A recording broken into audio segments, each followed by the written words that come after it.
It was the right of her father, brother, cousin or any other male guardian to give her in marriage, whether she was old or young, widow or virgin, to whomsoever he chose. Her consent was of no moment. No restriction as to the number of wives. There was no restriction as to the number of wives an Arab could take. The only limit was that imposed by his means, opportunity and inclinations. Unrestricted polygamy, which was sanctioned by usage, was universally prevalent. This was exclusive of the number of slave girls which a man might possess. دوستو عورتیں جو تھیں اسلام سے پہلے ان کو اپنی شادی کا فیصلہ کرنے کا کوئی حق یا اختیار حاصل نہیں تھا.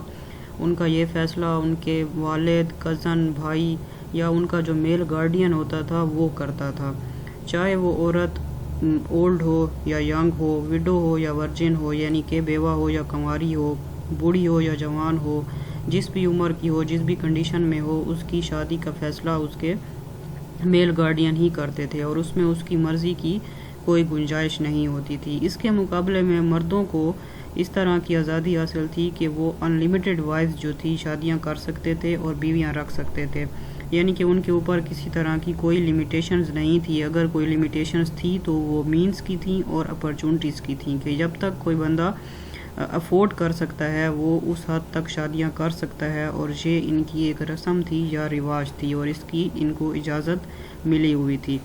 اور زیادہ تر جو سلیو گرلز ہوتی تھیں، جو کہ غلام لڑکیاں ہوتی تھیں، وہ ان کے اوپر اپنی پوزیشن یا ملکیت شو کرتے تھے اور ان کو اپنی ملکیت تصور کرتے تھے. نیکسٹ ہمارے پاس ہے پروہیبیٹڈ ڈگریز، یعنی کہ عرب سوسائٹی میں کون سے ایسے لوگ تھے جن کے ساتھ عربس جو تھے وہ شادی نہیں کر سکتے تھے. There can be no doubt that an Arab could not marry his mother, grandmother, sister, daughter or granddaughter, and perhaps he was not allowed to marry his aunt or niece. But those among them that follow the Magian religion could marry their own daughters and sisters. An Arab was permitted to take as his wife his stepmother, cousin, wife's sisters, and could combine in marriage two sisters or a woman and her niece. It is doubtful whether he could marry his mother-in-law or a stepdaughter. دوستو اسلام سے پہلے عربوں میں یہ رواج تھا کہ وہ اپنی ماں سے، اپنی دادی، اپنی بہن، بیٹی یا پوتی نواسی سے شادی نہیں کر سکتے تھے اور نہ ہی اپنی خالہ، پھپھو یا بھتیجی کے ساتھ. لیکن میجین ریلیجن یعنی کہ مجوسی جو تھے، جو آتش پرست تھے عربوں میں، ان میں یہ رواج تھا کہ وہ اپنی ہی بیٹی کے ساتھ یا اپنی ہی بہن کے ساتھ بھی شادی کر سکتے تھے. عربوں میں ڈیورس کا رواج بھی عام تھا. جس طرح سے یہ ان لمیٹڈ شادیاں کرتے تھے ویسے یہ آزاد ہوتے تھے کہ یہ کسی بھی بیوی کو کسی بھی وقت میریٹل ٹائی سے ریلیز کر سکتے تھے. اور ان میں ڈیورس کی جو فارمز تھیں یا جو قسمیں وہاں پر رائج تھیں اس وقت، ان میں طلاق، خلا، زہار اور الا یہ بہت مشہور تھیں. طلاق میں یہ تھا، طلاق کا ورڈ جو تھا وہ زیادہ عام تھا. اس میں یہ چیز تھی کہ یہ شوہر کی مرضی ہوتی تھی کہ وہ اپنی بیویوں میں سے کسی بھی ایک بیوی کو جب فری کرتے تھے تو یہ ان کی مرضی ہوتی تھی کہ وہ کمپلیٹلی اس کو فری کر رہے ہیں تاکہ آئندہ وہ کسی اور کے ساتھ میرج کر سکے، یا اس کو ہاف طلاق بھی کہتے تھے. اس وقت پریویلڈ تھی کہ وہ بیوی کو اس کنڈیشن میں چھوڑ دیتے تھے کہ خود بھی اس کے ساتھ کسی قسم کا تعلق نہیں رکھتے تھے اور اس کو دوسری شادی کی بھی اجازت نہیں ہوتی تھی. ایک اور فارم ان میں رواج پکڑ چکی تھی یا رائج الوقت تھی، اس کو زہار یا الا کہا جاتا تھا. اس میں ایک شوہر جو ہے وہ قسم اٹھاتا تھا کہ وہ اپنی بیوی کے ساتھ کسی بھی قسم کا کوئی ریلیشن نہیں رکھے گا اور اس کی بیوی جو ہے وہ اس کو اس کی ماں کی طرح نظر آتی ہے. تو یہ بھی اس طرح کہنے سے یا اس طرح قسم اٹھانے سے ان کی طلاق ہو جاتی تھی یا ڈیورس ہو جاتی تھی. جہاں تک خلا کی بات ہے تو عربوں میں عورتوں کو یہ رائٹ حاصل نہیں تھا کہ وہ اپنے شوہر سے خلا کا مطالبہ کرے، لیکن اس کے جو ورثاء ہوتے تھے، جو گارڈین ہوتے تھے، وہ اس کے شوہر کے ساتھ باہمی کوئی کنٹریکٹ کر لیتے تھے جس میں وہ اس چیز کا پرامس کرتے تھے کہ وہ ڈاور اس کو واپس کر دیں گے اور وہ اس کی بیٹی کو شادی کے بندھن سے آزاد کر دے، تو تب وہ اس کو خلا دے سکتا تھا یا دیتا تھا. عربوں میں عدت کا رواج بھی تھا.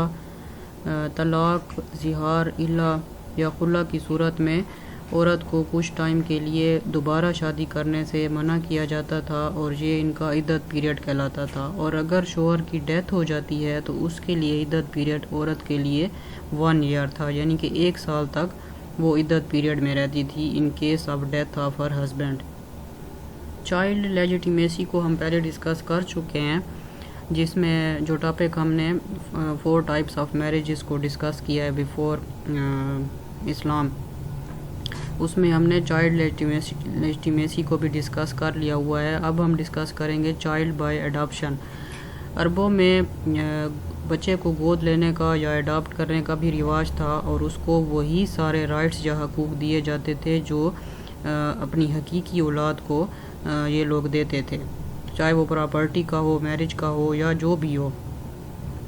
اڈاپٹیڈ سن کو وہ وہی سارے اختیار اور حقوق یا رائٹس دیتے تھے جو ان کا اپنا ریئل سن ہوتا تھا۔ عربوں میں فیمیل انفینٹیسائڈ کا رواج بھی عام تھا، یعنی کہ عورتوں کو اچھی نگاہ سے نہیں دیکھا جاتا تھا اور بچی کی پیدائش پر بچی کو زندہ درگور کر دیا جاتا تھا۔ اسلام سے پہلے یہ چیزیں عربوں میں بہت زیادہ عام تھیں۔ فیمیلز کو اس لیے پسند نہیں کیا جاتا تھا کیونکہ اسلام سے پہلے عربوں میں فیمیل کا کوئی اسٹیٹس نہیں تھا، تو جس گھر میں بھی بچی پیدا ہوتی تھی تو باپ جو ہے وہ اس کو زندہ دفنا دیتا تھا۔ اس کو فیمیل انفینٹیسائڈ کہا جاتا ہے، جو عربوں میں اس وقت بہت ایک عام رواج تھا۔ عربوں کی پراپرٹی میں زیادہ تر کیملز، کیٹل، ٹینٹس، کلاتھس اور کچھ یوٹینسلز ہوتے تھے جو روزمرہ زندگی میں استعمال ہوتے تھے، اور یہ انہی کی خرید و فروخت رکھتے تھے اور انہی کے اوپر پوزیشن یا ملکیت جو ہے وہ ظاہر کرتے تھے۔ عربوں میں لیز یا ٹھیکے کا رواج بھی تھا کہ یہ اپنی زمینوں کو ٹھیکے پر دیتے تھے، لیز پر دیتے تھے، اور اس کے بدلے میں یہ روپیہ پیسہ وصول کرتے تھے یا اجناس وصول کرتے تھے۔ عربوں میں روپیہ پیسہ جو ہے وہ ادھار پر دیا جاتا تھا اور اس کے بدلے میں اچھا خاصا ربا یا یوزری جس کو کہتے ہیں، یعنی کہ سود جو ہے وہ وصول کیا جاتا تھا، اور مدینہ کے جو یہودی تھے وہ بہت زیادہ بھاری بھرکم سود وصول کیا کرتے تھے قرضے کے اوپر۔ سکسیشن اور انہیریٹنس یعنی کہ وراثت میں ان کا یہ رواج تھا کہ باپ کی ڈیتھ کے اوپر جو بڑا بیٹا ہوتا تھا اس کو سارا کچھ مل جاتا تھا، مائنرز کو اور جو فیمیلز ہوتے تھے اس کے ورثاء میں ان کو کچھ بھی نہیں دیا جاتا تھا، ان کو وراثت سے محروم کر دیا جاتا تھا۔ تو دوستو یہ تھا ہمارا ٹاپک جس میں ہم نے اسلام سے پہلے عربوں کے رسم و رواج کو ڈسکس کیا ہے۔ امید ہے آپ کو سمجھ آئی ہوگی۔ کوئی بھی کوشچن ہو آپ کا تو آپ کمنٹس میں پوچھ سکتے ہیں۔ نیکسٹ ٹاپک میں انشاءاللہ ملاقات ہوگی، تب تک اللہ حافظ۔